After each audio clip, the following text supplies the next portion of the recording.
যে কোনো অবস্থায় নামাজের প্রতি যত্নবান হওয়ার আদেশ করেছেন আল্লাহ। এই কথাটা একটু ব্যাখ্যা সাপেক্ষে বুঝে নেন। মুকিম অবস্থায় আছেন, নামাজের গুরুত্ব দিতে হবে। সফরে আছেন, নামাজের প্রতি যত্নবান হতে হবে। আকাশে বিমানে উঠছেন, নামাজের প্রতি যত্নবান হতে হবে। সমুদ্র নদীর মাঝে লঞ্চ স্টিমার ট্রলারে আছেন, নামাজের প্রতি গুরুত্ব দিতে হবে। সুস্থ আছেন, নামাজের প্রতি গুরুত্ব দিতে হবে। অসুস্থ আছেন, নামাজের প্রতি গুরুত্ব দিতে হবে। যে কোনো অবস্থাতে আপনি নামাজের প্রতি গুরুত্ব আরোপ করতে হবে। সূরা বাকারার 238 নম্বর আয়াতে আল্লাহ বলেন, হাফিজু আলাস সালাওয়াত, তোমরা নামাজ সমূহের প্রতি যত্নবান হও। এই বিষয়ে একটি হাদিস শুনলে বিষয়টা আরো সহজে বুঝে আসবে। সহিহ বুখারীর 1117 নম্বর হাদিস। হাদিসের বর্ণনাকারী সাহাবীর নাম ইমরান ইবনে হুসাইন রাদিয়াল্লাহু তাআলা আনহু। সাহাবী ইমরান ইবনে হুসাইন রাদিয়াল্লাহু তাআলা আনহু বলেন, কানাত বি বাওয়াসির, আমার অর্শরোগ হয়েছে।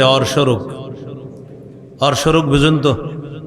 সাহাবীর অর্শরোগ হয়েছে, গ্যাস। মাসালা জিজ্ঞাসা করার জন্য রাসূলুল্লাহ সাল্লাল্লাহু আলাইহি ওয়াসাল্লামের কাছে গেলেন।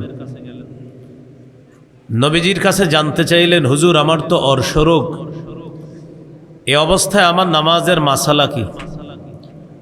রাসূলুল্লাহ সাল্লাল্লাহু আলাইহি ওয়াসাল্লাম বললেন, সাল্লি কাইমান, তুমি দাঁড়িয়ে নামাজ পড়ো। ফাইল্লাম তাস্তাতি ফাকাইদান, যদি দাঁড়িয়ে নামাজ পড়তে সক্ষম না হও তাহলে বসে। ফাইল্লাম তাস্তাতি ফাআলা জামবিন, যদি বসে নামাজ পড়তে সক্ষম না হও তাহলে শুয়ে। দাঁড়িয়ে পড়তে পারলে দাঁড়িয়ে, না পারলে বসে, না পারলে শুয়ে। নামাজ কোনো ছাড় নাই। এখান থেকে একটা কথা মনে রাখা, মসজিদের মধ্যে যারা চেয়ারে নামাজ পড়ে তারা যদি মাটিতে বসে নামাজ পড়তে সক্ষম হয় তাহলে মাটিতে বসে নামাজ পড়াই তাদের জন্য বেশি উত্তম। মনে করেন এক ব্যক্তি দাঁড়িয়ে নামাজ পড়তে তার জন্য কষ্টকর, সেক্ষেত্রে তিনি চেয়ারে বসেও নামাজ পড়তে তার দ্বারা সক্ষম, আবার মাটিতে বসতেও তিনি সক্ষম, তাহলে মাটিতে বসে পড়াই উত্তম। যদি নামাজের শুরুতে বসতে অসুবিধা হয় তাহলে আসন দিয়ে বসবেন মাটিতে। তাহলে বলেন চেয়ার আর মাটির মধ্যে উত্তম কোনটা? মাটি, ফ্লোর। মসজিদের চেয়ারে না বসে ফ্লোরে বসাই বেশি উত্তম।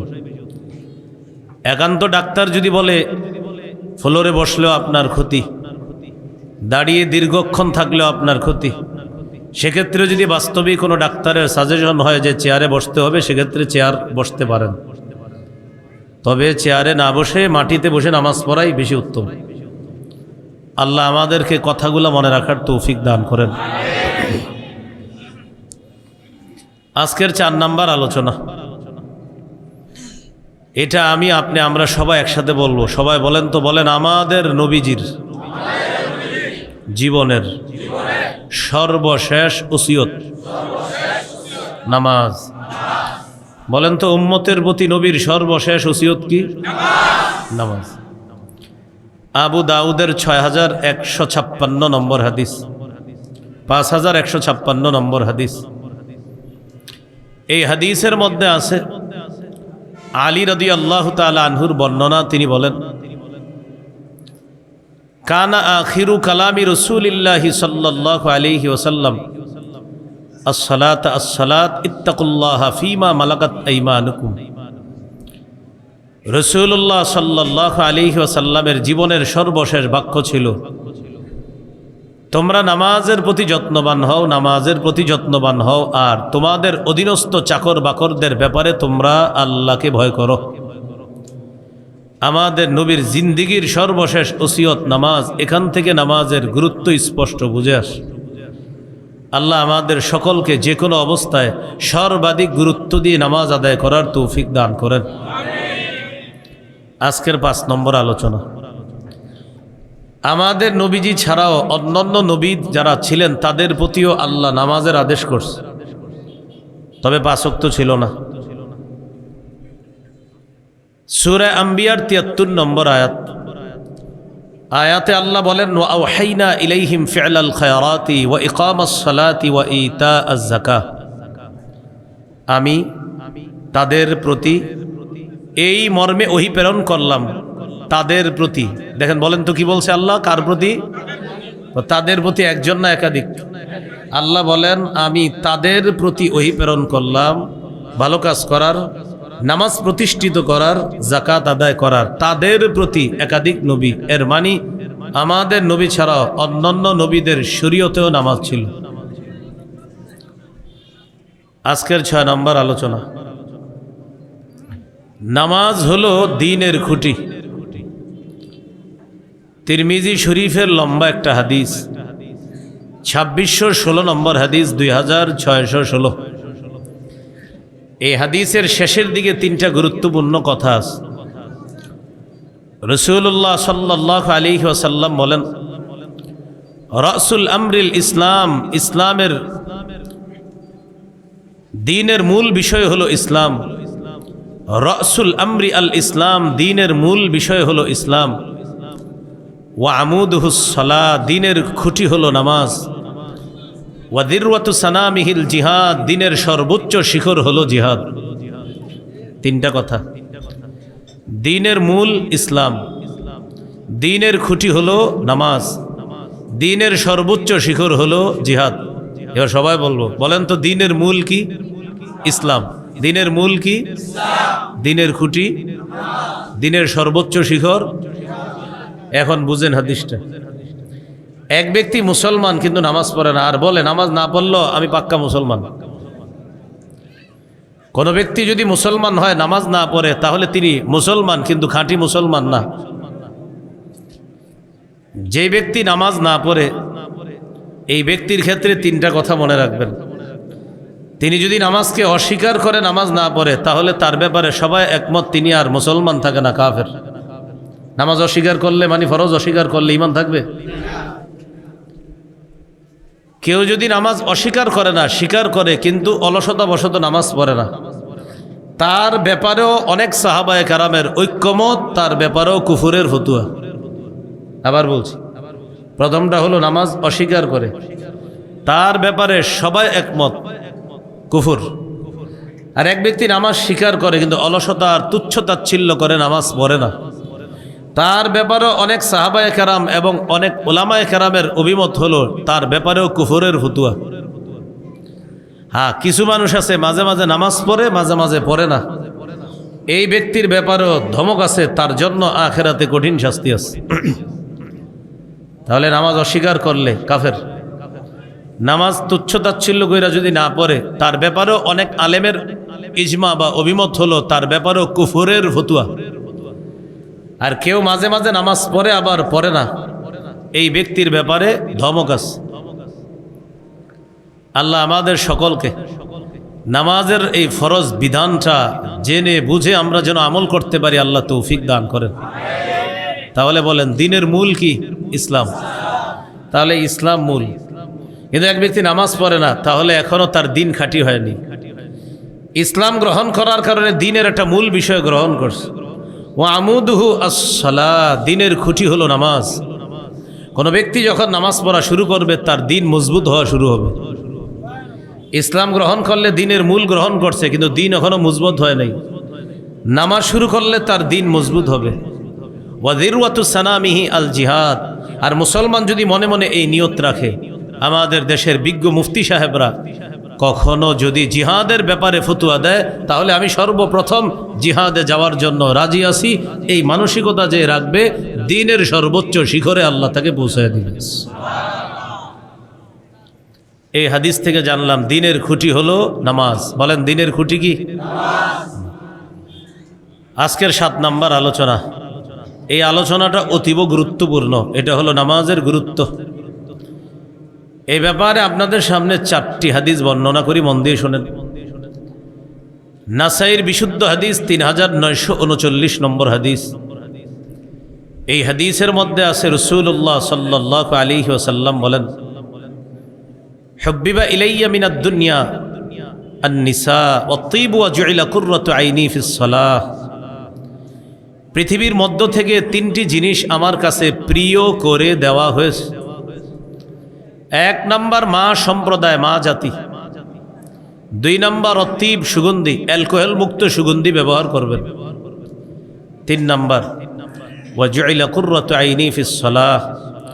রাসূলুল্লাহ সাল্লাল্লাহু আলাইহি ওয়াসাল্লাম বলেন, নামাজের মধ্যে আমার চোখের শীতলতা রাখা হয়েছে। এর মানে নামাজের মাধ্যমেই আমার চোখ জুড়ায়। এর মানে আমার নবী বুঝাইতে চায় নামাজের মধ্যেই নবীর সবচাইতে আনন্দ হয়। বলেন তো, নবীজি সবচেয়ে আনন্দ হয়, নবীর চোখ জুড়ায় কিসে? নামাজ। বুখারীর বর্ণনা, মুগীরা ইবনে শুবা রাদিয়াল্লাহু তাআলা আনহু বলেন, قام النبي صلى الله عليه وسلم حتى تورمت قدماه। রাসূলুল্লাহ সাল্লাল্লাহু আলাইহি ওয়াসাল্লাম নামাজে এই পরিমাণ দাঁড়ায়া থাকতেন, দাঁড়িয়ে থাকতে থাকতে তার পা মোবারক দুটি ফুলে যাইত। কিলা লাহু, রাসূলুল্লাহ সাল্লাল্লাহু আলাইহি ওয়াসাল্লামকে জিজ্ঞাসা করা হলো, গফারাল্লাহু লাকা মা তাকদ্দামা মিন যামবিকা ওয়া মা তাআখার।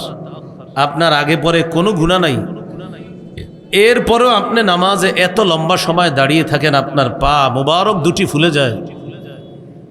রাসূলুল্লাহ সাল্লাল্লাহু আলাইহি ওয়াসাল্লাম জবাব দিলেন, আফালা আকুনু আবদান শাকুরা। আমি কি আল্লাহর শুকর গুজারি বান্দা হব না?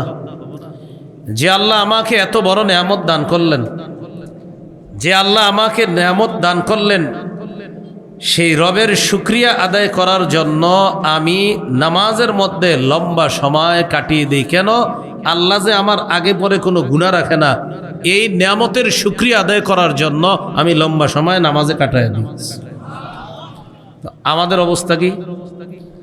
আমাদের অবস্থাটা 25 নাম্বার বারার 1 নাম্বার পৃষ্ঠা আছে, সূরা হামিম আস-সাজদার 51 নাম্বার আয়াতে।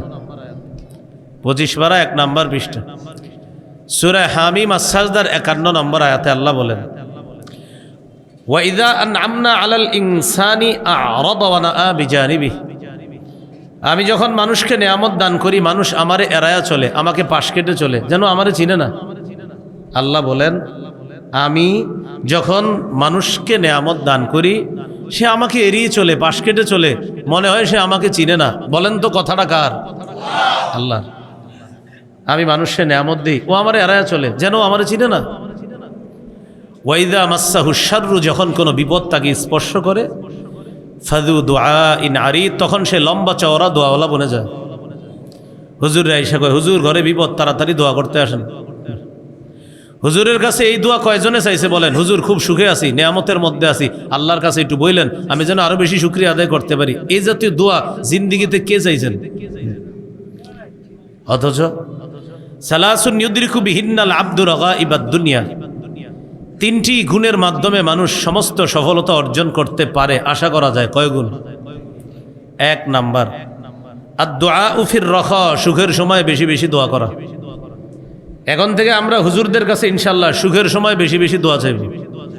পারবেন না ইনশাআল্লাহ? বলবেন হুজুর দোয়া করেন। হুজুর যদি বলে কেন, বলবেন হুজুর খুব ভালো আছে আলহামদুলিল্লাহ, এই জন্য আরও যেন বেশি নিয়ামতের শুকরিয়া আদায় করতে পারি, আপনি আমার জন্য একটু দোয়া করবেন।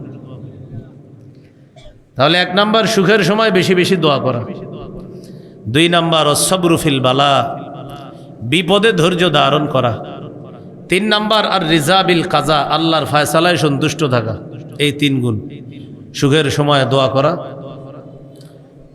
বিপদের সময় ধৈর্য ধারণ করা, আল্লাহর ফয়সালায় খুশি থাকা। এই 3টি গুণ আমরা যেন অর্জন করতে পারি, আল্লাহ তৌফিক দান করেন। দুঃখের সময় দোয়া করব, সুখের সময় দোয়া করব। তবে আমি আজকে জানতে চাই কোন সময় বেশি দোয়া করব? মাশাআল্লাহ, বলেন কোন সময়? কেন? আল্লাহরে বুঝাবেন, আল্লাহ আমি অকৃতজ্ঞ না, তুমি যে আমার নেয়ামত দান করছো, তাই তোমার ডাকার মাত্রা আরো বাড়াইয়া দিলেন। আল্লাহ কোরআনে বলছে আমি মানুষকে নেয়ামত দিলে ও আমারে এড়ায়া চলে। আল্লাহ যেহেতু এটা বলছে, এজন্য আমরা এটা ধমক হিসাবে নিব যে আমার রব নেয়ামত দিলে রবকে মানুষ এড়ায়া চলে। আমি যেন ওই মানুষ না হই যে মানুষ রবের নেয়ামত পেয়ে রবকে এড়িয়ে চলে, বরং আমি ওই মানুষ হব যে মানুষ রবের নেয়ামত পাইলে নেয়ামতের শুকরিয়া আদায়ের মাত্রা আরো বাড়ায় দেয়। আল্লাহ তৌফিক দান করেন। সবাই আমার সাথে একটু বলেন, বলেন আল্লাহুম্মা আইন্নি আলা যিকরিকা ওয়া শুকরিকা ওয়া হুসনি ইবাদাতিক। আল্লাহুম্মা, হে আল্লাহ, আইন্নি, আমাকে সাহায্য করেন, আলা যিকরিকা, বেশি বেশি জিকির করার, ওয়া শুকরিকা, কৃতজ্ঞতা প্রকাশ করার, ওয়া হুসনি ইবাদাতিক, বেশি বেশি উত্তম ইবাদত করার। এই দোয়াটা বাংলায় পারবেন নি করতে? যদি আরবিটা পারেন তাহলে অবিকল নবী যেই দোয়া শিখাই দিছে ওই দোয়াটাই এটা। নবী তার সাহাবীকে বলেন, এই আমি তোমাকে ভালোবাসি, এই আমি তোমাকে ভালোবাসি। সাহাবীকে বলতেছে, এই আমি তোমাকে ভালোবাসি।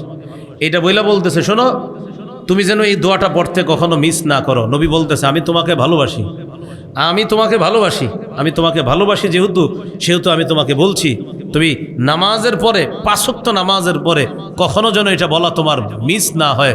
কোনটা?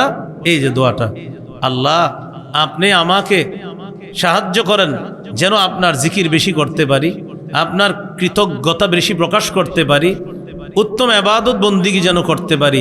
আপনি আমাকে বেশি বেশি সাহায্য করেন। এটা নবী তার সাহাবীকে বলে, আমি তোমারে ভালোবাসি, তোমারে শিখিয়ে দিলাম, তুমি এটা পড়বা।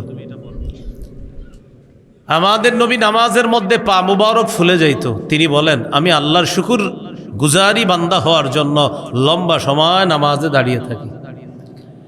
আর একটা হাদিস শোনেন, বুখারীর 1135 নম্বর হাদিস। রাসূলুল্লাহ সাল্লাল্লাহু আলাইহি ওয়াসাল্লামের এক সাহাবী শখ করে নবীর সাথে রাতের নামাজে দাঁড়াইছে। কি করে? শখ বুঝেননি? আউশ, আউশ নাকি আউশ, শখ। কুমিল্লার সহজে বুঝে, কি বললে? আউশ, হ্যাঁ, শখে। এক সাহাবী নবীজির সাথে নামাজে দাঁড়াইছে শখ করে রাতের বেলা। নবীজি হলেন ইমাম, সাহাবী হলেন মুক্তাদি। আল্লাহু আকবার। নবীজি নামাজে দাঁড়াইছে। সাহাবী বলেন, লাম ইয়াজাল কাইমান, নবী এত লম্বা সময় নামাজে দাঁড়ায় রইছে। আমি একটা নিয়ত করে ফেলছিলাম। কিন্তু সাহাবীরা জিজ্ঞাসা করছে, আপনি কি নিয়ত করছেন? হামামতু আন আকুদা ওয়া আযারান নাবিয়্যা, আমি নিয়ত করে ফেলছিলাম যেই পরিমাণ নবীজি দাঁড়ায় রইছে আমি বইসা যাই, ইক্তেদা ছেড়ে দেই, নবীজি একাই নামাজ পড়ুক, আমি বসি। সাহাবীদের সামনে তো নবী নামাজ পড়তেন, তখনও লম্বা সময় নামাজে থাকতেন, এটা তো সাহাবীরা দেখতেন। কিন্তু রাতে যে নবী এত লম্বা সময় নামাজ পড়ে, সাহাবী কল্পনা করতে পারে নাই। সুবহানাল্লাহ। আল্লাহর পরে যিনি শ্রেষ্ঠ, এই জগতেও শ্রেষ্ঠ, পরের জগতেও শ্রেষ্ঠ, সেই নবী এত পরিমাণ নামাজের মধ্যে লম্বা সময় দাঁড়িয়ে কাটায় দেয়। আল্লাহ আমাদের সকলকে নামাজের প্রতি সর্বাধিক গুরুত্ব দেওয়ার তৌফিক দান করেন। আর একটা হাদিস শোনেন নামাজের গুরুত্ব সম্পর্কে। সহিহ বুখারীর 687 নম্বর হাদিস। এই হাদিসের বর্ণনাকারিনী আয়েশা সিদ্দিকা রাদিয়াল্লাহু তাআলা আনহা। আম্মাজান আয়েশা সিদ্দিকা রাদিয়াল্লাহু তাআলা আনহাকে জিজ্ঞাসা করলেন নবীজির অসুস্থতাকালীন সম্পর্কে। কোন অসুস্থতা? ইন্তেকালের আগে যে নবী অসুস্থ হয়েছিলেন ওই অসুস্থতা সম্পর্কে নবীকে জিজ্ঞাসা করা হলো। আয়েশা সিদ্দিকা রাদিয়াল্লাহু তাআলা আনহা বললেন, নবীজি ইন্তেকালের আগে অসুস্থতার সময়ের একটা ঘটনা তোমাদেরকে শোনাই, তোমরা শোনো। বুখারীর 687 নম্বর হাদিস। আম্মাজান বলেন, একদিন এশার নামাজের সময়ের ঘটনা। কোন নামাজ? একটু আগে গেছে। কোন নামাজ? আশা করি সবাই পড়ছেন, আলহামদুলিল্লাহ পড়েন। আর যারা এখনো পড়েন নাই আশা করি পড়বেন ইনশাআল্লাহ। আজকের মাহফিলে প্রচুর ক্যামেরাম্যান, অন্যান্য আলোচক যারা, তাদের উদ্দেশ্যেই ক্যামেরাম্যান আজকে বেশি উপস্থিতি। কারণ শুধু আমার আলোচনা থাকলে ক্যামেরাম্যান একজনও না থাকারই কথা ছিল। কেন ছিল এটা তারা সকলে ভালো করে জানে। তো যাই হোক, ক্যামেরাম্যান যারা, তাদের একটা সুন্দর অভ্যাস হলো নামাজের সময় ক্যামেরা পাহারা দেওয়ার জন্য দাঁড়ায় থাকে। সম্ভবত নামাজ পড়ে নেয়। আমি আশাবাদী ক্যামেরাম্যানদের অনেকে এশার নামাজ পড়েছে, এটাও আশাবাদী যারা পড়ে নাই তারা এশার নামাজটা পড়ে নিবে। সব চুপ হয়ে গেলে না ক্যামেরাম্যান যারা থাকে। ঘটনাচক্রে আজকে আসার সময় বৃষ্টি আসার সম্ভাবনা ছিল। নামাজ যাইলে যাক, ক্যামেরা না যাক, আমি বলছি না এটা তার সম্পদ, তো সেই হিসাবে এটা রক্ষা করার জন্য হয়তো এখানে ছিল, এই জন্য এশার নামাজ পড়ে নাই। আর আমার একটা অভ্যাস হলো, পিছনে আমি আলহামদুলিল্লাহ কারো ব্যাপারে কিছু বলি না, যা বলি সামনে বলে দেই, এজন্য বলে দিলাম এশার নামাজটা না পড়ে থাকলে পড়ে নিন। আল্লাহ তৌফিক দান করেন। রসুল সাল্লাল্লাহু আলাইহি সাল্লামের এটা কেন বলে ফেললাম আবার ক্যামেরাম্যানদের কারণে, কারণ ঘটনাটা কোন নামাজের সময়ের? এশার নামাজ, এই জন্য মনে এসে গেছে। তা আম্মাজান আয়েশা সিদ্দিকা রাদিয়াল্লাহু তাআলা আনহা বলেন, এশার সময়ের ঘটনা, সাহাবায়ে কেরাম মসজিদে অপেক্ষায় আছে এশার নামাজের, নবীজি যাবে, ইমামতি করবে, সাহাবীরা নামাজ পড়বে। এটা হলো নবীর অসুস্থতাকালীন সম্পর্কের সময়ের ঘটনা, ইন্তেকালের আগে নবী টানা প্রায় 2 সপ্তাহ অসুস্থ ছিলেন, সেই সময়ের ঘটনা। হঠাৎ রসুল সাল্লাল্লাহু আলাইহি সাল্লাম ঘরের সদস্যদেরকে জিজ্ঞাসা করলেন, আসাল্লান নাস, সাহাবীরা নামাজ পড়ছে? ঘরের সদস্যরা জবাব দিলেন, লা হুম ইয়ান্তাজিরুনাক ইয়া রাসূলুল্লাহ, সাহাবীগণ এখনো এশার নামাজ পড়েনি, তবে তারা আপনার অপেক্ষায় আছে, আপনি যাবেন, তারপর তারা নামাজ পড়বে। রাসূলুল্লাহ সাল্লাল্লাহু আলাইহি সাল্লাম বললেন, দাউলি মা আনফিল মিখতাব, তোমরা আমার জন্য একটা গোসলের পাত্রে পানি আনো। পানি আনলো, আনার পর রাসূলুল্লাহ সাল্লাল্লাহু আলাইহি ওয়াসাল্লাম এই পানি দিয়ে গোসল করলেন, শরীরটা ভালোভাবে ধৌত করলেন। নবীজি মনে করলেন আমার মনে হয় বেহুশি অবস্থা নাই, শরীরটা মনে হয় একটু ভালো ভালো, এরকম মনে করলেন। এই মনে করে জাহাবালিয়া নুআ, আল্লাহ রসুল মসজিদে যাওয়ার জন্য দাঁড়াবে, উগমি আলাই, আবার বেহুশ হয়ে গেছে। গোসল করে রেডি হয়েছে, নামাজে যাবে, দাঁড়াইছে যাওয়ার জন্য, বের হবে, বেহুশ হয়ে গেছে। মসজিদটা কত দূরে দেখেন, আমাদের নবীজির ঘর, এই হলো ঘরের পর্দা, এই দরজার পর্দাটা সরাইলেই মসজিদ, এই হলো ঘরের দরজা, দরজার পর্দাটা সরাইলেই মসজিদ, মানে একদম সাথে মসজিদ। এতটুকু যাইতে পারতেছে না, বেহুশ হয়ে গেছে। তার মানে কতটা অসুস্থ। সুম্মা আফা, কয়েকটু পরে হুশ ফিরে আসছে। হুশ ফিরে আসার পর আমি আপনি হইলে কত কথা বলি, হুশ ফিরা মাত্রই নবীজি বলতেছেন, আসাল্লান নাস, সাহাবীরা নামাজ পড়ছে? ঘরের সদস্যরা জবাব দিলেন, লা হুম ইয়ান্তাজিরুনা, হুজুর এখনো নামাজ পড়ে নাই, তারা আপনার অপেক্ষায় আছে। নবীজি বললেন, দাউলি মা আনফিল মিখতাব, একটা গোসলের পাত্রে পানি আনো। পানি আনছে, পানি আনার পর ইগতাসালা, গোসল করলেন, ভালোভাবে শরীর ধৌত করলেন। শরীর ধৌত করার পর নবীজির মনে হলো শরীরটা মনে হয় গোসলের পাত্রে পানি আনো। আবার পানি আনলো, আনার পর ইগতাসালা, পুরা শরীর সুন্দরভাবে ধৌত করলেন। ধৌত করার পর নবীজি পরিপূর্ণভাবে প্রস্তুতি নিলেন, মসজিদে যাবে। জাহাবালিয়া নুআ, যেই মাত্র দাঁড়িয়ে মসজিদে যাওয়ার জন্য নবী বের হবে, যেই মাত্র দাঁড়াইতে যাবে, উগমি আলাই, আবার বেহুশ হয়ে গেছে। কয়বার? 3 বার। সুম্মা আফা, কয়েকটু পরে হুশ ফিরে আসছে। হুশ ফিরে আসার পর প্রথম কথা, আসাল্লান নাস, আয়েশা, সাহাবীরা নামাজ পড়ছে? আয়েশা, তোমরা খাইছো? ঘরের সদস্যরা খাইছে? জিজ্ঞাসা করেন, নামাজ পড়ছে সাহাবীরা? আম্মাজান জবাব দিলেন, ঘরের সদস্যরা জবাব দিলেন, লা হুম ইয়ান্তাজিরুনা, নামাজ পড়ে নাই, তারা আপনার অপেক্ষায় আছে। নবীজি বললেন, একজনকে ডাকো। ডাকছে, ডাকার পর তাকে বললেন, তোমরা আবু বকরের কাছে যাও, মুরু আবা বকরিন ফাল্লিউসাল্লি বিন নাস, আবু বকরকে গিয়ে বলো, আবু বকর যেন আমার সাহাবীদেরকে আজকে নামাজটা পড়ায় দেয়। আমি আপনাদেরকে এই হাদিস শোনানোর মূল উদ্দেশ্য, নবীজির জীবনের এই কষ্টের হালাত, এই কষ্টের মুহূর্ত আল্লাহ রসুল নামাজের জন্য কতটা পেরেশান। আমি আপনি, আমাদেরকে নামাজের কথা বলা হলে এক দলের জবাব থাকে, লুঙ্গিটা ভালো না, এটা কমন জবাব।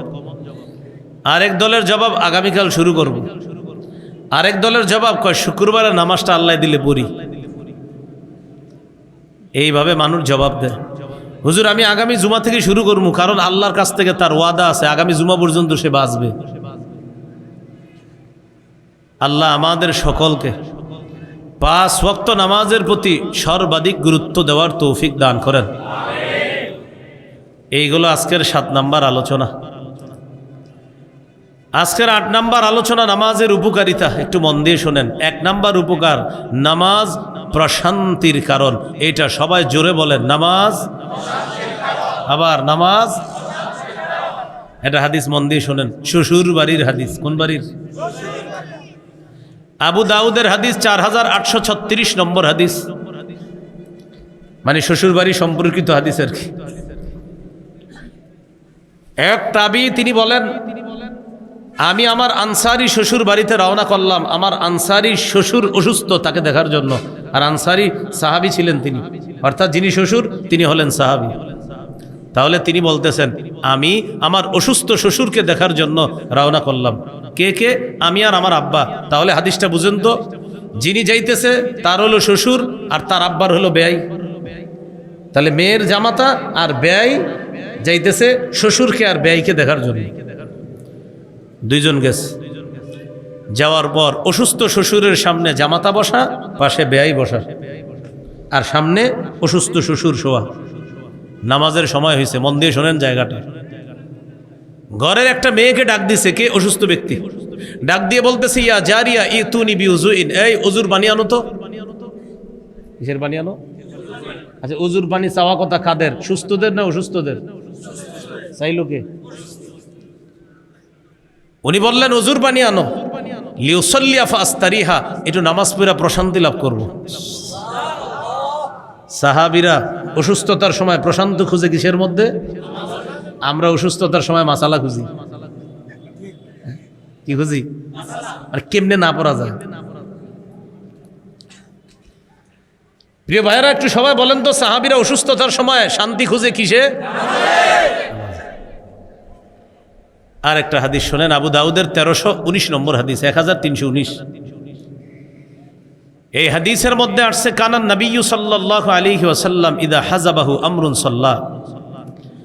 রাসূলুল্লাহ সাল্লাল্লাহু আলাইহি ওয়াসাল্লামের যখন কোনো পেরেশানি কাজ করতো, নামাজ পড়তেন, নামাজে দাঁড়ায় যেতেন। এই হাদিস থেকে আমরা কি শিখলাম? আজকের পরে আমাদের জিন্দেগিতে কোনো পেরেশানি আসছে, ঘরের মধ্যে আপনি বসা, পেরেশানি আসার পরে আপনার আশেপাশে ছেলেমেয়েরা আছে, বিবি আছে, কাউরে কিচ্ছু বলবেন না। হঠাৎ আপনার কাছে একটা ফোন আসছে, আপনার মেয়েটার আগামী শুক্রবারে বিয়ে ঠিক হয়েছে। বর পক্ষ মঙ্গলবার বা বুধবারে ফোন দিয়ে হঠাৎ বিয়ের 2-3 দিন আগে বলতেছে, যে কোনো কারণে এই বিয়েতে আমরা আগ্রহী না, হঠাৎ বিয়েটা না করে দিচ্ছে। আপনারা জানেন একটা মেয়ের বাবার জন্য এটা কতটা কষ্টদায়ক সংবাদ। আপনি এই সংবাদটা শোনার সাথে সাথে সামনে বিবি আছে, মেয়ে আছে, সন্তান, ছেলে মেয়ে সবাই আছে, কাউরে কিচ্ছু বলবেন না, সাথে সাথে 2 রাকাত নফল নামাজে দাঁড়ায় আছেন। নামাজের পর বুক পরিমাণ হাত উঠায় আল্লাহর কাছে কিছুক্ষণ ইচ্ছা মতো বলতে থাকেন, আল্লাহ, আমার মেয়েটার তো বিয়ে ঠিক হয়েছিল, ওরা আমারে কি কারণে না করে দিল জানি না, মাবুদ আমি একটু কষ্ট পাইছি। এই অশান্তিটা শেয়ার করার জন্য সর্বপ্রথম আমি তোমার দরবারে আসছি। বলতে পারেন, কেন? আমার নবী করছে এটা তাই। বলেন তো সবাই, নবী পেরেশানি সর্বপ্রথম কাকে বলতেন? আরো জোরে, কাকে? আমরাও আজকের পরে পেরেশানি জীবনে আসলে সর্বপ্রথম কাকে বলবো? এরপরে আপনি ইমাম সাহেবরে বলেন, হুজুরে বলেন, আপনার কোনো পার্সোনাল কাউরে বলেন, সর্বপ্রথম আল্লাহকে দীর্ঘক্ষণ বলেন যে আল্লাহ আমি বিপদে আছি, উদ্ধার করেন। কেন? কারণ নামাজ মুমিনের প্রশান্তি। আল্লাহ আমাদেরকে কথাগুলা বোঝার তৌফিক দান করেন। নামাজের উপকারিতা নাম্বার 2, নামাজ হলো আলো, নামাজ হলো নূর। সহিহ মুসলিমের বর্ণনা, রাসূলুল্লাহ সাল্লাল্লাহু আলাইহি ওয়াসাল্লাম বলেন, আস-সালাতু নূরুন, নামাজ হলো নূর, নামাজ হলো আলো। এটা সবাই বলতে হবে, নামাজ আলো, নামাজ আবার নামাজ, সবাই নামাজ আলো। এবার একটা আয়াত শোনাই, আয়াত শোনানোর পর হাদিসটা সহজে বুঝবেন। 27 নম্বর পারা 18 নম্বর পৃষ্ঠা সূরা হাদীদের 12 নম্বর আয়াত, 28 পারা 20 নম্বর পৃষ্ঠা সূরা তাহরিমের 8 নম্বর আয়াত। সূরা হাদীদের 12, সূরা তাহরিমের 8। এই দুটি আয়াতের মধ্যে আছে আল্লাহ পাক রব্বুল আলামিন সূরা হাদীদের 12 নম্বর আয়াতে বলেন, ইয়াউমা তারাল মুমিনিনা ওয়াল মুমিনাতি ইয়াসআ নূরুহুম বাইনা আইদিহিম ওয়া বিআইমানিহিম। কিয়ামতের ময়দানে মুমিন নারী পুরুষদেরকে নবী আপনি দেখবেন তাদের সামনে পিছনে তাদের সাথে নূর আর নূর চলতেছে। ইমানদারের সামনে পিছনে নূর, মানে নূরের একটা বেষ্টনীর মধ্যে ইমানদার চলবে। কিয়ামতের মাঠে যারা যত বেশি নূর বাড়াইতে চান দুনিয়াতে নামাজ বাড়ায় দেন। কেন? নামাজ হলো নূর। বলেন নামাজ কি? কিয়ামতের মাঠে মুমিনের কি হবে? নূর। তাহলে বলেন তো, মুমিন যদি কিয়ামতের মাঠে নূর বাড়াতে চায় দুনিয়াতে কোন ইবাদতটা বাড়াতে হবে? আল্লাহ তৌফিক দান করেন। রাসূলুল্লাহ সাল্লাল্লাহু আলাইহি ওয়াসাল্লাম বলেন, মান হাফাযা আলাইহা, কেউ যদি নিয়মিত 5 ওয়াক্ত নামাজ যত্ন সহকারে পড়ে, কানাত লাহু নূরন ওয়া বুরহানান ওয়া নাজাতা ইয়াউমাল কিয়ামা, এই নামাজ তার জন্য কিয়ামতের ময়দানে নূর হবে, নামাজ তার পক্ষে দলিল হবে, নামাজ তার জন্য জাহান্নাম থেকে মুক্তির কারণ হবে। প্রিয় ভাইরা, কেউ যদি যত্ন সহকারে নামাজ না পড়ে তার কি হবে? রাসূলুল্লাহ সাল্লাল্লাহু আলাইহি ওয়াসাল্লাম বলেন, কানা ইয়াউমাল কিয়ামাতি মা'a কারুন ওয়া ফিরআউন ওয়া হামান ওয়া উবাই ইবনে খালফ, যে ব্যক্তি যত্ন সহকারে নামাজ পড়বে না কিয়ামতের মাঠে সে কারুন, হামান, ফিরআউন, উবাই ইবনে খালফ, কাফের কাট্টা কাফেরদের সাথে সে কিয়ামতের মাঠে থাকবে। আল্লাহ আমাদেরকে যত্ন সহকারে 5 ওয়াক্ত নামাজ পড়ার তৌফিক দান করেন। নামাজের উপকারিতা নাম্বার 3, কিয়ামতের ময়দানে আল্লাহর হকের হিসাবের ক্ষেত্রে সর্বপ্রথম হিসাব হবে নামাজের। যার নামাজের হিসাবটা সঠিক হয়ে যাবে তার সব কিছু সঠিক হয়ে যাবে। রাসূলুল্লাহ সাল্লাল্লাহু আলাইহি ওয়াসাল্লাম বলেন, আউয়ালু মা ইউহাসাবু বিহিল আবদু ইয়াউমাল কিয়ামাতিস সালাহ ফাইন সালাহাত সালাহা লাহু সাইরু আমালি। কিয়ামতের ময়দানে আল্লাহর হকের ক্ষেত্রে সর্বপ্রথম হিসাব হবে নামাজের। কারো যদি নামাজের হিসাব সঠিক হয় তাহলে আশা করা যায় তার অন্যান্য আমলের হিসাবগুলোও সঠিক হয়ে যাবে। এবার একটু বলেন তো, কিয়ামতের মাঠে আমাদের কোন হিসাবটার চিন্তা বেশি করা দরকার? কারণ নামাজের হিসাবটা সঠিক হইলে অন্যগুলো আশা করা যায় সহজ হয়ে যাবে। আল্লাহ আমাদেরকে নামাজের প্রতি গুরুত্ব দেওয়ার তৌফিক দান করেন। নামাজের উপকারিতা নাম্বার 4, নিয়মিত যারা 5 ওয়াক্ত নামাজ পড়বে আল্লাহ পাক রব্বুল আলামিন তাদেরকে জান্নাতে প্রবেশ করাবেন। রাসূলুল্লাহ সাল্লাল্লাহু আলাইহি ওয়াসাল্লাম বলেন, 5 ওয়াক্ত নামাজ বান্দার উপর আল্লাহ ফরজ করেছেন। এই 5 ওয়াক্ত নামাজ কেউ যদি তুচ্ছ তাচ্ছিল্য না করে নিয়মিত সঠিকভাবে আদায় করে, কানা লাহু আলাল্লাহি আহদুন আইয়ুদখিলাহুল জান্নাহ, আল্লাহর ওয়াদা, আল্লাহ তাকে জান্নাতে প্রবেশ করাবেন। এই হলো 4 নাম্বার উপকার। নামাজের উপকারিতা নাম্বার 5, যারা অস্থিরতার মধ্যে থাকেন সারাক্ষণ, এই অস্থিরতা দূর করার অন্যতম আমল হলো নামাজ। সূরা মাআরিজের 19, 20, 21, 22, 23 নম্বর আয়াতে আল্লাহ বলেন, ইন্নাল ইনসানা খুলিকা হালুআ, মানুষকে সৃষ্টি করা হয়েছে অস্থির রূপে, অস্থির করে। ইদা মাসসাহুশ শাররু জাজুআ, কোনো অকল্যাণ যখন মানুষকে স্পর্শ করে সে অতিমাত্রায় উৎকণ্ঠিত হয়ে পড়ে। ওয়া ইদা মাসসাহুল খায়রু মানুআ, কোনো কল্যাণ যখন তাকে স্পর্শ করে সে অতিশয় কৃপণ হয়ে পড়ে। ভালো করে বুঝেন 3টা কথা, বলেন আমার সাথে, বলেন অস্থির, উৎকণ্ঠিত, কৃপণ।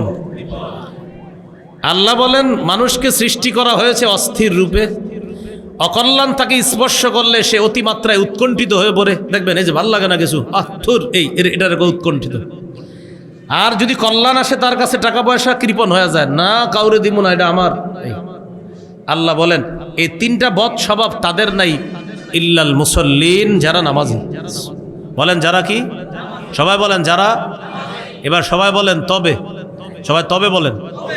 তবের জবাব আবার পরের আয়াতে আল্লাহ দিতেছে, আল্লাযীনা হুম আলা সালাতিহিম দাঈমুন, যারা নিয়মিত নামাজি। শুধু নামাজি না, নিয়মিত।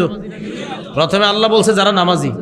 নামাজি বলার কারণে হঠাৎ নামাজি যারা, ওরাও খুশি হয়েছে যে আমরাও মনে হয় যারা কি নামাজি হঠাৎ। আবার যারা মাঝে মাঝে নামাজি তারাও খুশি হয়েছে। কিন্তু আল্লাহ বলেন না, আল্লাযীনা হুম আলা সালাতিহিম দাঈমুন, যারা নিয়মিত নামাজি, 5 ওয়াক্ত নামাজি। 5 ওয়াক্ত নামাজ যারা নিয়মিত পড়বে তাদের অস্থিরতা আল্লাহ দূর করে দিবেন। নামাজের উপকারিতা নাম্বার 6, নামাজ নামাজিকে অশ্লীল এবং মন্দ কর্ম থেকে দূরে রাখে। 21 পারা 1 নম্বর পৃষ্ঠা, সূরা আনকাবুতের 45 নম্বর আয়াতে আল্লাহ বলেন, ইন্নাস সালাতা তানহা আনিল ফাহশাই ওয়াল মুনকার, নিশ্চয়ই নামাজ সকল প্রকার অশ্লীলতা এবং মন্দ কাজ থেকে বিরত রাখে, দূরে রাখে। এটার একটা ব্যাখ্যা শুনেন। যারা নামাজে যান, এশার নামাজের আধা ঘন্টা আগে মসজিদে ঢুকলেন, এশার নামাজ পড়লেন 20 মিনিট, আধা ঘন্টা আর 20 মিনিটে 50 মিনিট, তালিমে বসলেন আধা ঘন্টা, হইল মোট 1 ঘন্টা 20 মিনিট। এই 1 ঘন্টা 20 মিনিট কি কোনো গুনাহ করছেন? অশ্লীল কাজ করছেন? ওই যে নামাজ আপনার অশ্লীল কাজ থেকে দূরে রাখে। দৈনিক যদি 2.5 ঘন্টা নামাজে যায়, আপনার 5 ওয়াক্ত নামাজে 2.5 ঘন্টা যায়, এই 2.5 ঘন্টা নামাজ অন্তত আপনি অশ্লীল কাজ করেননি, অপছন্দনীয় কাজ করেননি। এই 2.5 ঘন্টা আল্লাহ আপনাকে নামাজের কারণে অশ্লীলতা থেকে দূরে রাখে। আর একটা ব্যাখ্যা শোনেন, সুন্দর ব্যাখ্যা। এটা আমার দিকে তাকাইলে সুন্দর করে বুঝবেন। আপনাদের এলাকার এক ব্যক্তি নতুন করে নামাজি হয়েছে, আগে নামাজ পড়তো না তেমন, এখন মাশাল্লাহ নামাজ পড়ে। আগে যদি সে কোনো গুনাহ করতো তার কোনো খারাপ লাগতো না, এখন নামাজ নিয়মিত পড়ার কারণে হঠাৎ কোনো অপরাধ করলে এমন করে, ইন্নালিল্লাহ আমি না নামাজ পড়ি, ইন্নালিল্লাহ আমি না কি পড়ি। এর মানে ওর ভিতরে ভয় ঢুকাইলো নামাজ, যে আমি না নামাজ পড়ি, আমি এটা কেমনে করলাম।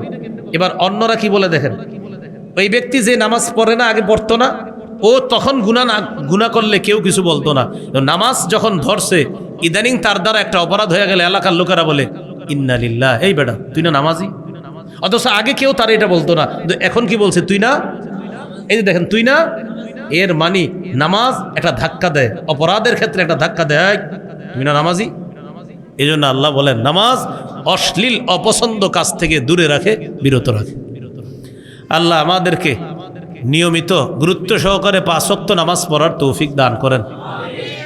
নামাজের উপকারিতা নাম্বার 7, নামাজ সকল গুনাহ মাফের কাফফারা। সুবহানাল্লাহ। সহিহ বুখারীর 528 নম্বর হাদিস। এই হাদিসের মধ্যে আছে রাসূলুল্লাহ সাল্লাল্লাহু আলাইহি ওয়াসাল্লাম বলেন, আরাআইতুম লাউ আন্না নাহরান বিবাবি আহাদিকুম ইয়াগতাসিলু মিনহু কুল্লা ইয়াউমিন 5 মাররাত, তোমাদের কারো বাড়ির সামনে যদি একটা পুকুর থাকে, পুকুর আসেনি আপনাদের বাড়িঘরের সামনে, তোমাদের কারো বাড়ির সামনে একটা পুকুর আছে, পুকুরের মধ্যে বাড়িওয়ালা দৈনিক 5 বার গোসল করে, হাল ইয়াবকা মিন দারনিহি শাইউন, তার শরীরে কি কোনো ময়লা থাকবে? সাহাবীরা বললেন, লা ইয়াবকা মিন দারনিহি শাইউন, হুজুর তার শরীরে কোনো নাপাক থাকবে না, কোনো ময়লা থাকবে না। রাসূলুল্লাহ সাল্লাল্লাহু আলাইহি ওয়াসাল্লাম বলেন, ফাযালিকা মিসলুস সালাওয়াতিল খামসি ইয়ামহুল্লাহু বিহিন্নাল খাতায়া, দৈনিক 5 বার গোসল করলে যেমন শরীরে কোনো ময়লা অবশিষ্ট থাকবে না, গুরুত্ব সহকারে কোনো ব্যক্তি যদি খুশুখুজুর সাথে দৈনিক 5 ওয়াক্ত নামাজ পড়ে, আল্লাহ পাক রব্বুল আলামিন তার গুনাহগুলা ধুয়ে মুছে সাফ করে দেন। এবার প্রথমে আমার সাথে বলেন, পরে আপনারা সবক দিবেন। বলেন, পানি সাফ করে ময়লা, নামাজ সাফ করে গুনাহ। এবার আপনারা সবক দিবেন। বলেন তো, পানি সাফ করে কি? নামাজ সাফ করে কি? ময়লা সাফ করে কোন জিনিস? গুনাহ সাফ করে কোন জিনিস? তাহলে আল্লাহ আমাদের সকলকে আগামীকাল জোহর থেকেই 5 ওয়াক্ত নামাজ শুরু করার তৌফিক দান করেন। হ্যাঁ, আমিন বলে ফেলছি। কোন নামাজ? ফজর তো অনেকের মাথায়ও নাই যে হুজুরের কোনো কথা, ফজর কেমনে হয়? ফজর আপনি মানে আমিন কেন বলছে? যে তো জোহরই তো, ফজর হবে কেন?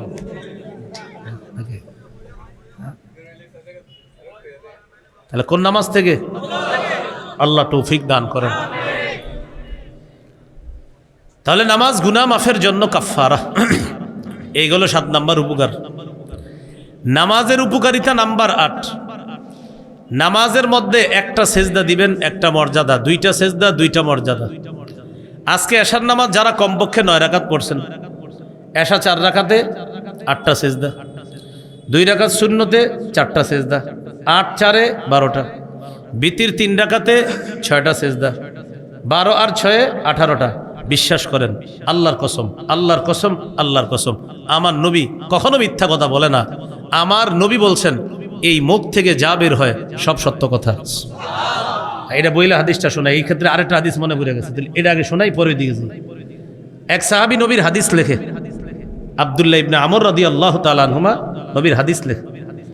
এই সাহাবীরে কুরাইশরা কি বলছে আপনার? ও আব্দুল্লাহ, তুমি যে নবীর হাদিস লেখো, নবী তো রাগের সময়ও কথা বলে, হাসির সময়ও কথা বলে। হাসির সময় যেগুলো বলে সেগুলো বুঝলাম ভালো কথা, সেগুলো লিখতে পারো, তো রাগের কথা কেন লেখো? তিনি মানুষ হিসাবে রাগের সময় কি না বইলা ফেলে, এগুলো কেন লেখো? কার ব্যাপারে কুরাইশরা বলছে? আমার নবীর ব্যাপারে। যিনি লেখক তিনি দৌড়ে নবীর কাছে আসছে, ইয়া রাসূল আল্লাহ, গুরুত্বপূর্ণ একটা বিষয় নিয়ে আসছে, বলো। হুজুর, আমি তো আপনার হাদিস লিখি। আচ্ছা হুজুর, আপনি তো রাগের সময় কথা বলেন, হাসির সময় কথা বলেন। কুরাইশরা আমাকে বলছে আমি শুধু হাসির কথাগুলো লিখতাম, আপনার মুড যখন ভালো থাকে এগুলো লিখতে বলছে, আপনার রাগের কথাগুলো না লিখতে বলছে। কারণ মানুষ যখন রাগ করে তখন মানুষ অনেক কিছু বলে ফেলে, সেই হিসেবে আপনিও নাকি বলে ফেলতে পারেন, কুরাইশরা আমারে বলছে। নবীজি কি বললেন দেখেন, আউ মা আবিয়াদি, হাত দিয়ে নবী নিজের ঠোঁটের দিকে ইঙ্গিত করে এভাবে বললেন, লেখো মা ইয়াখরুজু মিনহু ইল্লা হাক্কুন, এখান থেকে যা বের হয় সব সত্য কথা। রাগের সময় বের হয় সত্য কথা, হাসির সময় বের হয় সত্য কথা, ঘুমের মধ্যেও বের হয় সত্য কথা, এখান থেকে যা বের হয় সব সত্য কথা। আজকে যারা অন্তত 9 রাকাত এশার নামাজ পড়ছেন, 4 রাকাত 2 রাকাত 3 রাকাত, মোট 9 রাকাত, আল্লাহ 18টা সেজদার কারণে আজকে নতুন করে এশার সময় নতুন 18টা মর্যাদা, কসম আল্লাহর, আল্লাহ আপনার এই 18টা মর্যাদা বাড়াইছে। এবার ফজর থেকে হিসাব করেন সিজদা কয়টা? 64টা হবে। কয়টা? ফজর কয় রাকাত? 4 রাকাতে সিজদা কয়টা? জোহর কমপক্ষে ধরেন 10, 8 আর 10 আপনার 20টা সিজদা, 20 আর 10 কত হয়? 30টা। 20 আর 8 28টা। আসরের নামাজে 8টা, 28 আর 8 36। মাগরিবের নামাজে কমপক্ষে 10টা, 36 আর 10 46। 46-এর পরে রয়ে গেল এশা, এশার নামাজে 18টা, তো 46 আর 18 কত হয়? হ্যাঁ কত হয়? 46 আর 20 কত হয়? 66 না? তো 20-এর 2 বাদ দেন, 64। এই তো 64। দৈনিক যদি কমপক্ষে আপনি নামাজগুলা পড়েন, ফজর 4, জোহর 9, আসর 4, মাগরিব কমপক্ষে 5, এশা কমপক্ষে 9, দৈনিক নতুন করে 64টা মর্যাদা আল্লাহ বাড়াচ্ছে। রাসূলুল্লাহ সাল্লাল্লাহু আলাইহি ওয়াসাল্লাম বলেন, আলাইকা বিকাসরাতিস সুজুদ, ও উম্মত বেশি বেশি সিজদা দাও। ফাইন্নাকা লা তাসজুদু লিল্লাহি সাজদাতান ইল্লা রাফাআকাল্লাহু বিহা দারাজা, তুমি যতবার আল্লাহকে খুশি করার জন্য সিজদা দাও ততবার আল্লাহ তোমার মর্যাদা বাড়ায় দেন। তাহলে নামাজের কারণে মর্যাদা বাড়ে। নামাজের উপকারিতা নাম্বার 9। এটা বলার আগে জানতে চাই, জান্নাতে নবীর সান্নিধ্য, নবীর আশেপাশে কাছাকাছি কারা কারা থাকতে চাই? সবাই? আল্লাহ তৌফিক দান করেন। আল্লাহ যেন মায়া করে আপনাদের সাথে আমারেও জান্নাতে কবুল করেন। আপনাদের সাথে যেন আল্লাহ মায়া করে আমার নামটাও জান্নাতীদের খাতায় লিখে দেয়। 9 নাম্বার উপকারিতা নামাজের। উপকারিতাটা কি? হাদিসটা শোনার পরেই বুঝবেন। হাদিস বলি আগে, মুসলিম শরীফের 489 নম্বর হাদিস। 480-র পরে হাদিসগুলো আসছে, 489। এক সাহাবী নবীজির খেদমত করছে রাতের বেলা। কি খেদমত? তাহাজ্জুদের সময় পানি আগায় দিস, উযু করবে, পানি আগায় দিস। পানি এগিয়ে দেওয়ার পর নবীজি তাকে বললেন, সাল, তুমি আমার কাছে কোনো পুরস্কার চাইলে চাও, আমি দিব। সাহাবী বুদ্ধি করে বললেন, ইন্নী আসআলুকা মুরাফাকাতাকা ফিল জান্নাহ, আমি জান্নাতে আপনার সাথী হতে চাই। আমাদের নবীজি চিন্তা করছিলেন, ও মনে হয় দুনিয়ার কিছু চাইবো আমার কাছে, আমি বলবো আল্লাহর কাছে, আল্লাহ দিয়ে দিবে। নবীজি অবাক হয়ে তাকে বললেন, আও গায়রা জালিকা, এটা ছাড়া কি তুমি অন্য কিছু চাও না? জি না হুজুর, আমি এটা ছাড়া অন্য কিছু চাই না, আমি এটাই চাই, আমি জান্নাতে আপনার সাথী হব। আপনি আমারে বলছেন যে আমারে দিবেন, অতএব আপনি আমার এই পুরস্কারের ব্যবস্থা যেমনি করে দিতে হবে। রাসূলুল্লাহ সাল্লাল্লাহু আলাইহি সাল্লাম বললেন, আইন্নি আলা নাফসিকা বিকাসরাতিস সুজুদ, তাহলে একটা আমল বাড়ায় দাও। আজকে থেকে নামাজের আমল বাড়ায় দাও। যত বেশি নামাজ পড়বা, রুকু করবা, সেজদা করবা, জান্নাতে আমার তত কাছাকাছি থাকতে পারবা। আমাদের দেশে বর্তমানে কিছু ধোঁকাবাজ ইদানিং কালে আরো বেশি বাড়ছে। আগে তো ইউটিউব ইত্যাদি ছিল না, জানতেন না। ইদানিং ইউটিউবের বদৌলতে জানা যায় এই ধোঁকাবাজ যারা আছে, সামনে অনেক মানুষকে শিখায় নামাজ রোজা কিচ্ছু লাগবে না, অন্তর ঠিক থাকলেই সব ঠিক, এখানে ঠিক থাকলে সব ঠিক, 2 রাকাত নামাজ জিন্দিগিতে পড়লেই চলবে, বাকিগুলো আর লাগবে না। যে যদি কেউ প্রশ্ন করে, ভাই এটা কিভাবে বললেন, গুরু জবাব দেয়, এটাই তো মারেফতের খেলা। এটা কিসের খেলা? তাহলে আরিফ বিন হাবিব রেজাউল করিম আবরার, মাওলানা হাফিজুর রহমান সিদ্দিক সাহেব, ওনারার যে নামাজের ওয়াজ করে এটা কিসের? এটা হলো শরীয়তের নামাজ। কিসের নামাজ? আমি তখন যে নামাজটা আপনি করে বুঝাইছি এটা শরীয়তের। আর উনি যেটা বলছে নামাজ রোজা লাগবে না, জিন্দিগিতে পড়ার মতো 2 রাকাত হইলেই চলবে, বাকিগুলো আর লাগবে না, এটা হলো মারেফতের জগতের। কিসের? আমাদের সমাজে কিছু মানুষ পাবেন নামাজের দাওয়াত দিলে কি বলবে জানেন? এত বেশি নামাজ করো না, তোমার চেয়ে নবীর প্রেম আমার মধ্যে বেশি আছে। এবার নামাজ না পড়লেও কি আছে? নবীর হাদিস থেকে কি শিখলাম? নবীর কাছাকাছি যাওয়া যায় নামাজ ছাড়লে না পড়লে। নবী শিখায় নামাজ পড়লে নবী প্রেম, ধোকাবাজ শিখায় নামাজ ছাড়লে নবী প্রেম। ওরা ধোকাবাজ, ওরা প্রতারক, ওরা ভণ্ড, ওরা মুসলমানের ঈমান নিয়ে খেলা করে। আল্লাহ আমাদেরকে হেফাজত করেন। তাহলে কোনো মানুষ যদি আপনাদেরকে বেনামাজি বানানোর জন্য কোনো ওয়াজ শুরু করে, যেমন আজকে আমি ওয়াজ করে গেলাম, চা দোকানের সামনে বসে অনেক অমুক টমকের মুরিদ আপনারে বইলা বুঝাইতে পারে যে আরিফ বিন হাবিব তো বলছে, উনি তো শরীয়তের ওয়াজ করছে, শোনো কিছু কথা আছে। আপনার মারেফত যদি বুঝাইতে গিয়ে আপনি জিজ্ঞাসা করবেন, চাচা মারেফত মানে কি এই যে আপনি আমার এখন কইবেন নামাজ না পড়লেও চলবে? যদি এই হয় আপনি বন্ড, আর আপনি যার থেকে শিখছেন ও ইন্টারন্যাশনাল বন্ড। বলে ফেলতে পারবেন না ইনশাল্লাহ? নামাজ ছাড়া আবার কিসের বিরিয়ানি? নামাজ নাই আবার কিসের পীর? যে নামাজ পড়ে না সে পীর হয় কেমনে? তাহলে প্রিয় ভাইরা বুঝে থাকলে বলেন, নবীর সান্নিধ্য পাওয়ার উপায় কি? এবার কোরআন কি বলে জানেন? উসজুদ ওয়াক্তারিব, সেজদা করো আমার কাছে আসো, সেজদা করো আমার কাছে আসো। তাহলে আল্লাহ বলতেছেন সেজদা করো আমার কাছে আসো, নবী বলতেছেন নামাজ পড়ো জান্নাতে আমার কাছে আসো। এবার সুন্দরভাবে বলবেন, বলেন আল্লাহ পাওয়ার শ্রেষ্ঠ ইবাদত, নবীরে কাছাকাছি পাওয়ার শ্রেষ্ঠ ইবাদত। এবার আল্লাহ পাওয়ার শ্রেষ্ঠ ইবাদত, জান্নাতে নবীর কাছাকাছি থাকার শ্রেষ্ঠ ইবাদত। এ হলো 9 নাম্বার উপকার। নামাজের উপকারিতা নাম্বার 10, যে যত দূর থেকে মসজিদে হেঁটে আসবে তার তত বেশি সওয়াব। রাসূলুল্লাহ সাল্লাল্লাহু আলাইহি ওয়াসাল্লাম বলেন, আযমুন নাসি আজরান আবআদুহুম মামশা, যে যত দূর থেকে হেঁটে মসজিদে আসবে তার তত বেশি সওয়াব হবে। এক সাহাবী অনেক দূর থেকে হাইটা মসজিদে আসতেন নামাজ পড়তে।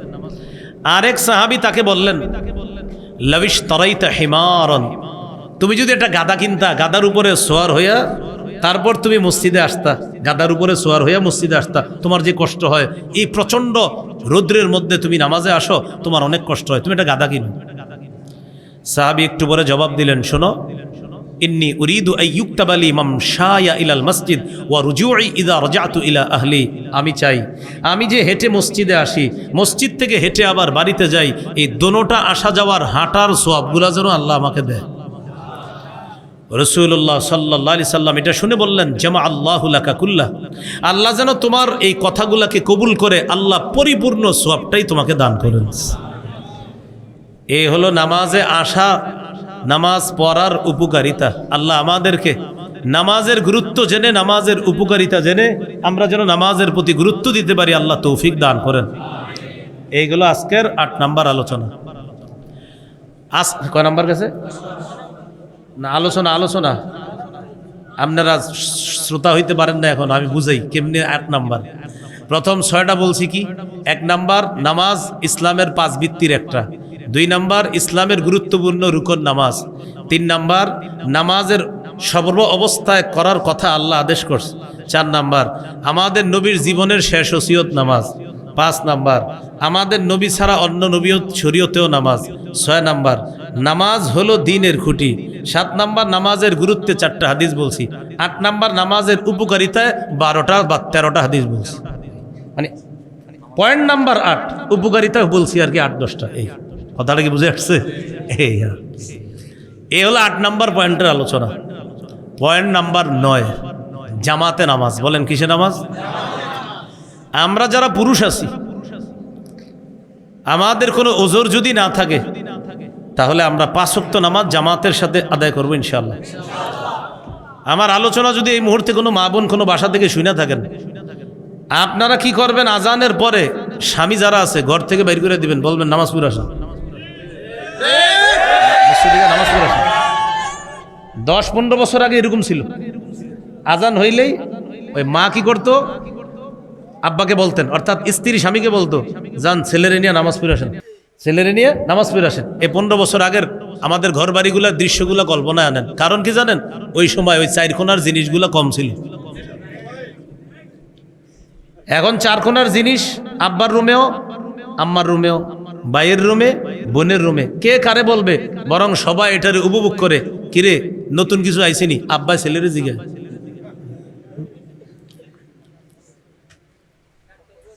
তাহলে মা বোন যারা আছেন, আজানের পর স্বামীকে মসজিদে পাঠাই দিবেন। আর স্বামী যারা আছেন, আপনারা সময় মতো নামাজের গুরুত্ব দিবেন। কাকে? স্ত্রীকে। বিশেষ করে আসরের নামাজ। আমাদের মা বোনরা সাধারণত আসরের নামাজে একটু অলসতা করে। রান্নাটা বসায় কখন? ওই যে আসরের নামাজের সময়টা গিয়ে রান্না বসায়। এবার ভাতের ফুটার অপেক্ষা আছে, আলু সিদ্ধ হওয়ার অপেক্ষায়। সূর্যটা হলুদ হয়, ছোট্ট মায়াডারে চুলার কাছে বসায় কয়, এই তাড়াতাড়ি একটু চুলাটার কাছে তুই একটু রান্নায় ওই চুলা দিয়ে লাকড়ি দিতে থাক, আমি গা নামাজটা বইরেই। কোনো মতে সূর্য হলুদ হওয়ার পর গিয়ে কি করে দেখেন? আবু দাউদের হাদিসে আসছে, আল্লাহু আকবার। এরপর এরকম কইরা নবী বলেন, নাকারা আরবাআ, মোরগের মতো 4টা ঠোকর দেয়। আসর কয় রাকাত? এই 4টা ঠোকর দেয়। আল্লাহু আকবার, সুবহানাল্লাহ, আল্লাহু আকবার, সুবহানাল্লাহ। ওই যে সূর্য হলুদ, ওর চিন্তা করে, আয় হ্যাঁ রে, এই দেখেন আল্লাহু আকবার। আর আল্লাহু আকবরের ভিতরের অবস্থা, আয় হ্যাঁ রে, না জানি মাগরিবের সময় আয় পড়ছে। এটা হলো ভিতরের অবস্থা। তুই নামাজ পড়তেছে এইভাবে তাড়াতাড়ি, আসসালামু আলাইকুম, আসসালামু আলাইকুম, আস্তাগফিরুল্লাহ, আস্তাগফিরুল্লাহ, শেষ। নবী বলছেন এটা মোরগের মতো ঠোকর। কিসের মতো? হ্যাঁ, মোরগের। নাকারা আরবা, নাকারা আরবাআন, কয় মোরগের মতো 4টা ঠোকর দেয়। এইভাবে আসরের নামাজটা ইচ্ছা করে বিলম্ব করে। নবী কি বলছে জানেন? তিলকা সালাতুল মুনাফিকিন, তিলকা সালাতুল মুনাফিকিন, তিলকা সালাতুল মুনাফিকিন। নবী বলেন এটা মুনাফিকের নামাজ, এটা মুনাফিকের নামাজ, এটা মুনাফিকের নামাজ। এটা শুধু মা বোনদের বিষয় আমি বললাম, বিষয়টা এমন না। আমরা যারা পুরুষ আছি আমাদেরও এরকম অলসতার কারণে অথবা এমনিতেই কোনো কারণ ছাড়াই আসরের নামাজ এভাবে আমাদেরও বিলম্ব যদি হয়, তাহলে আমাদেরকেও নবী ধমক দিলেন এটা মুনাফিকের নামাজ। আল্লাহ আমাদেরকে হেফাজত করেন। তো বলছিলাম নামাজ, জামাতে নামাজ পড়বো যারা পুরুষ আছি আমরা। সহিহ বুখারীর বর্ণনা, রাসূলুল্লাহ সাল্লাল্লাহু আলাইহি ওয়াসাল্লাম বলেন, সলাতুল জামাআতি তাফজুলু, জামাতে নামাজ পড়া উত্তম, মিন সলাতিল ফাজ্জি, একাকী নামাজ পড়ার চাইতে, বি27 দারজা, একা নামাজ পড়ার চাইতে জামাতে নামাজ পড়লে আল্লাহ 27 গুণ বেশি সওয়াব দান করবেন। বলেন জামাতে নামাজ পড়লে কয় গুণ সওয়াব? 27 গুণ। আল্লাহ আমাদের পুরুষ যারা আছি আমরা যেন জামাতের সাথে নামাজ পড়তে পারি, আল্লাহ তৌফিক দান করেন। এই হলো আজকের 9 নম্বর আলোচনা। জামাত পর্ব তো ইনশাল্লাহ। আজকের 10 নম্বর আলোচনা, এটাই হলো আজকের সর্বশেষ আলোচনা। একটু মন দিয়ে শুনবো। বলেন আমার সাথে সবাই, বলেন আমরা দিন শুরু করব ফজরের মাধ্যমে। তাহলে 5 ওয়াক্ত নামাজ তো পড়বো ইনশাল্লাহ, কিন্তু দিনটা শুরু করব কোন মাধ্যমে? ফজরের ব্যাপারে একটু বলি, বলার আগে একটু শুনেন। এখানে যারা যুবক আছেন মাশাল্লাহ প্রায় সবাই হয়তো স্মার্টফোন চালান। স্মার্টফোনটা ভালো কাজে একটু লাগান। সেটা কি? এলাকার ইমাম সাহেব যারা আছেন, ওলামা হযরত যারা, আপনারা একটু দায়িত্ব নিয়ে, অথবা আমার সামনে যে যুবকরা আছেন আপনাদের কেউ একজনের দায়িত্ব নিয়ে হোয়াটসঅ্যাপ, ইমো বা মেসেঞ্জারে একটা গ্রুপ খোলেন। এই গ্রুপের নাম হবে ফজর ক্যাম্পেইন গ্রুপ। ফজরের নামটা কি হবে গ্রুপের? ফজর ক্যাম্পেইন গ্রুপ। হোয়াটসঅ্যাপে আপনার এই গ্রুপে শুধু ওই বন্ধুরা অ্যাড থাকবে যারা ফজর পড়বে। তাহলে ফজরের একটা গ্রুপ বানান হোয়াটসঅ্যাপ, মেসেঞ্জার বা ইমোতে, ফজরের গ্রুপ এটা। আপনাদের এই গ্রুপের কাজ হলো, আপনারা 10 জনের গ্রুপ হয়েছেন, এই 10 জন চেষ্টা করবেন যে আমাদের এই হোয়াটসঅ্যাপ গ্রুপে 20 জন হতে হবে। এই হোয়াটসঅ্যাপ গ্রুপের 20 জন মানে 20 জন ফজরের। হ্যাঁ, এইভাবে আপনারা ফজর ক্যাম্পেইন করেন। আর আপনাদের যাদের কাছে নাম্বার থাকবে প্রত্যেকে হোয়াটসঅ্যাপে ফজরের সময় যোগাযোগ করবেন। হয়তো মেসেজ দিবেন, কিরে উঠছোস, বা ফোন দিয়ে দিবেন। যদি মেসেজের রিপ্লাই না আসে ফোন দিবেন, কি এখনো ওঠো নাই, মানে অর্থাৎ একজন আরেকজনকে জাগায় দেওয়া। তাহলে ফজর ক্যাম্পেইন গ্রুপ এটা আমি অনেক জায়গায় বলার পর আলহামদুলিল্লাহ কাজ শুরু হয়েছে। আর আমি চাই এই এলাকায় শুরু করেন। হ্যাঁ, ওলামা হযরত যারা আছেন আপনারা দায়িত্ব নিলে বিষয়টা সহজ হবে। আর ইয়াং যারা আছেন যুবক, বিশেষ করে শিক্ষিত যুবক ভাই যারা আছেন, একজন দায়িত্ব নেন হিম্মত করে যে আমি ফজর ক্যাম্পেইনের একটা গ্রুপ খুলবো ইনশাল্লাহ। আল্লাহ আপনাকে, আমি আশাবাদী যে অন্তত এই কাজটা ইখলাসের সাথে করার কারণে হতেও তো পারে, এটার কারণে আল্লাহ আপনাকে জান্নাত দান করবেন। কেন জানেন? উম্মতরে নামাজি বানানো যায় যদি, বিশেষ করে যদি মুসলমানকে ফজর নামাজের মুসল্লি বানানো যায়। কোন নামাজের? এই মুসলমান বাকি 4 ওয়াক্ত অটোমেটিক পড়বে। কোনো মুসলমান যদি ফজরের মুসল্লি হয় বাকি 4 ওয়াক্ত নামাজের মুসল্লি ইনশাল্লাহ সে হবেই। কারণ আমাদের সবচেয়ে অলসতা কোন নামাজে হয়। তাহলে ফজর ক্যাম্পেইন গ্রুপ খোলা যাবে না ইনশাল্লাহ যুবক ভাইরা। আরেকজনের অপেক্ষা না করে নিজেরাই দায়িত্ব নিয়ে ইনশাল্লাহ খুলে ফেলেন, বাস কাজ হয়ে যাবে ইনশাল্লাহ। আল্লাহ তৌফিক দান করেন। রাসূলুল্লাহ সাল্লাল্লাহু আলাইহি সাল্লাম বলেন, বাশশিরিল মাশাঈনা ফিজ যুলাম ইলাল মাসাজিদি বিন নূরিত তাম্মি ইয়াউমাল কিয়ামাহ। যারা অন্ধকারে হেঁটে মসজিদে যায় তাদেরকে কিয়ামতের ময়দানে পরিপূর্ণ নূরের সুসংবাদ জানায় দাও। অন্ধকারে হেঁটে যারা মসজিদে যায় তাদেরকে কিয়ামতের ময়দানে পরিপূর্ণ নূরের সুসংবাদ জানায় দিতে বলছে নবীজি। ফজরের নামাজ যদি কেউ জামাতের সাথে পড়তে পারেন, পড়ার পর যদি একটু বৈশা থাকেন, ফজর পড়লেন বৈশা বৈশা জিকির করতেছেন সুবহানাল্লাহ আলহামদুলিল্লাহ, অথবা বৈশা বৈশা আপনি জিমাইতেছেন মানে ঘুমাইতেছে বা আসতেছেন, এরকম আপনি বৈশা অপেক্ষা, অথবা কিতাবি তালিম হইতেছে মসজিদে, সেখানে বসছেন, বসার পর এরকম অপেক্ষায় থাকতে থাকতে ইশরাকের নামাজের সময় হয়েছে। আপনি যদি এই অপেক্ষা করার পর ইশরাকের সালাত পড়েন ফজর জামাতে, এরপরে অপেক্ষা কইরা ইশরাকের নামাজটা বললেন, নবীজি বলেন কানাত লাহু কা হাজ্জাতিন ওয়া উমরাতিন তাম্মাতিন তাম্মাতিন তাম্মাতিন। রাসূল সাল্লাল্লাহু আলাইহি সাল্লাম বলেন, যে ব্যক্তি ফজর জামাতে পড়ে বসে বসে অপেক্ষা করে ইশরাক পড়বে, আল্লাহ তাকে পরিপূর্ণ পরিপূর্ণ পরিপূর্ণ হজ উমরার সওয়াব দান করবে। রাসূলুল্লাহ সাল্লাল্লাহু আলাইহি ওয়াসাল্লাম বলেন, ফেরেশতারা দুনিয়াতে আসে, ইয়াতাআকাবুনা ফীকুম মালাইকাতুন বিল লাইলি ওয়া মালাইকাতুম বিন নাহার। ফেরেশতারা তোমাদের কাছে পালাক্রমে দুনিয়াতে আসে, একদল রাতের ফেরেশতা আর একদল দিনের ফেরেশতা। রাতের ফেরেশতারা আসে, দিনের ফেরেশতারা আসে। যারা আসে ইয়াজতামিউনা ইনদা সালাতিল ফাজরি ওয়াল আসরি, দুই দল ফেরেশতাদের সাক্ষাৎ হয় ফজর আর আসরের সময়। কোন নামাজের সময়? ফজর আর আসর। ফজরের নামাজের সময় ফেরেশতাদের সাথে সাক্ষাৎ হয়, আবার আসরের সময় সাক্ষাৎ হয়, এইভাবে। এখন বলেন তো, ফজরের নামাজের সময় নতুন ফেরেশতারা আসে, একদল যায়, আরেক দল আসে, আরেক দল যায়। আল্লাহর কাছে যখন আসরের সময় ফেরেশতারা যায় অথবা ফজরের সময় যায়, আল্লাহ জিজ্ঞাসা করেন আমার বান্দাদেরকে কোন অবস্থায় রেখে আসছে? ফেরেশতারা আল্লাহকে বলে, আল্লাহ দুনিয়াতে যখন গিয়েছিলাম তখনও এদেরকে নামাজে পাইছি, আবার এদেরকে যখন দুনিয়াতে রেখে আসলাম নামাজের মধ্যে রেখে আসছি।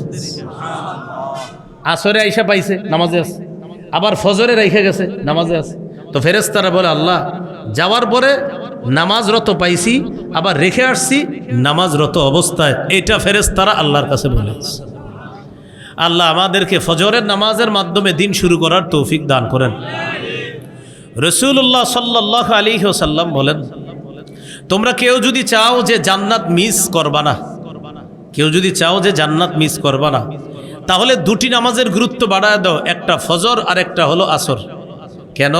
নবী বলেন এই দুই নামাজে মানুষ সাধারণত বেশি অলসতা করে, এই জন্য আল্লাহ রসুল সাল্লাল্লাহু আলাইহি সাল্লাম বলেন, যদি চাও যে তোমরা জান্নাত মিস করবা না, জান্নাতের কাছে হেরে যাইবা না, এটা যদি চাও ফজর আর আসরে গুরুত্ব দাও। এই দুই নামাজ গুরুত্ব দিলে অন্য নামাজগুলা তোমাদের জন্য এমনিতেই সহজ হয়ে যাবে। তাহলে বলেন তো কোন কোন দুই নামাজের গুরুত্ব এখানে চলে আসলো? ফজর আর আসর। এবার আসেন, একটু আগে যে নামাজটা গেছে কোন নামাজ? রাসূলুল্লাহ সাল্লাল্লাহু আলাইহি ওয়াসাল্লাম বলেন, মানুষ যদি জানতো ফজরের নামাজ আর এশার নামাজের কি উপকার। এখন কিন্তু নামাজের নাম আরেকটা পাল্টাইলাম, আগে ছিল আসর, এখন বললাম ফজর আর এশা। নবী বলেন মানুষ যদি জানতো ফজরের নামাজ, এশার নামাজ আর আজান দেওয়া, আল্লাহু আকবার মুয়াজ্জিন আজান দেয়, আজানের মধ্যে কি সওয়াব, আরেকটা হলো প্রথম কাতারে নামাজের মধ্যে কি সওয়াব। কোন কোন বর্ণনা এইভাবে আসছে, প্রথম কাতারে নামাজে কি সওয়াব, এশার নামাজে কি সওয়াব, এগুলা যদি মানুষ জানতো, সে যদি ঘর থেকে হাইটে আসতে নাও পারত, মনে করেন ওই লোকটা মাটিতে তার কোমরটা ছেঁচড়ায় ছেঁচড়ায় মসজিদে আসতে পারে। নবী বলেন কোনো মানুষ যদি এশার নামাজের উপকার জানতো, সে গড়িয়ে গড়িয়ে হলেও, হামাগুড়ি দিয়ে হলেও মসজিদে এসে এশার নামাজে শরীক হইত। এত উপকার। আল্লাহ আমাদের সকলকে ফজর, জোহর, এশা, আসর মাগরিব, এই নামাজগুলা খুব গুরুত্ব সহকারে আদায় করার তৌফিক দান করেন। তাহলে ফজর, আসর, এশা এটার গুরুত্ব আলাদা আসছে। আর বিশেষ করে জোহর, মাগরিব, জোহরের সময় মানুষ কাজকর্মে অফিসে থাকে, মাশাল্লাহ নামাজে পড়ে। মাগরিবের সময় দেখবেন বিশাল বড় জামাত হয়, নামাজ পড়ে। কিন্তু সাধারণত ফজর, আসর, এশা এগুলা অলসতা করে। আমরা আজকে থেকে এই নামাজগুলায় অলসতা করব না। যেই 10টি পয়েন্টে আমরা কথা বললাম, কথাগুলা জেনে বুঝে আমরা সবাই যেন আজকে থেকেই নামাজি হয়ে যেতে পারি। আল্লাহ তৌফিক দান করেন। সর্বশেষ একটা কথা দিয়ে কথা শেষ করব, এটা আবার বলি, প্রথমে বলছিলাম। বলেন, হাজারো ব্যস্ততার মাঝে, আবার সবাই জোরে জোরে সবাই, সর্বাধিক গুরুত্ব দিব নামাজ। বলেন, বিয়ের দিন, ঈদের দিন, ব্যস্ততার দিন, যে কোনো দিন, সর্বাধিক গুরুত্ব নামাজ। কেন বললাম বিয়ের দিন, ঈদের দিন? বিয়ের দিন বউরে উঠে আনছে, হাইসের মধ্যে আছে সবাই, কেউ নামাজ পড়বে না, বউ নিয়ে যায় তো নামাজ পড়বেন না, আরে এটা হাসি দেয়, বউ নিয়ে যায়। ঈদের দিন বন্ধুরা ঘুরে, নামাজ পড়বে না, আজ যেন ঈদের দিন, মানে ঈদের দিন হয়েছে কি হয়েছে? তাহলে ভাই এই বাংলাটা মাথায় রাখবেন, হাজারো ব্যস্ততার মাঝে সর্বাধিক গুরুত্বপূর্ণ ইবাদত মনে থাকবে নি? আল্লাহ আমাদের সকলকে যে কথাগুলো শুনলাম বললাম সবাই যেন আমল করতে পারি, আল্লাহ তৌফিক দান করেন। সুবহানাল্লাহি ওয়া বিহামদিহি, সুবহানাকাল্লাহুম্মা ওয়া বিহামদিক, আশহাদু আল্লা ইলাহা ইল্লা আনতা আস্তাগফিরুকা ওয়া আতুবু ইলাইক। আমিন ওয়া আখিরু দাওয়ানা আনিল হামদুলিল্লাহি রাব্বিল আলামিন।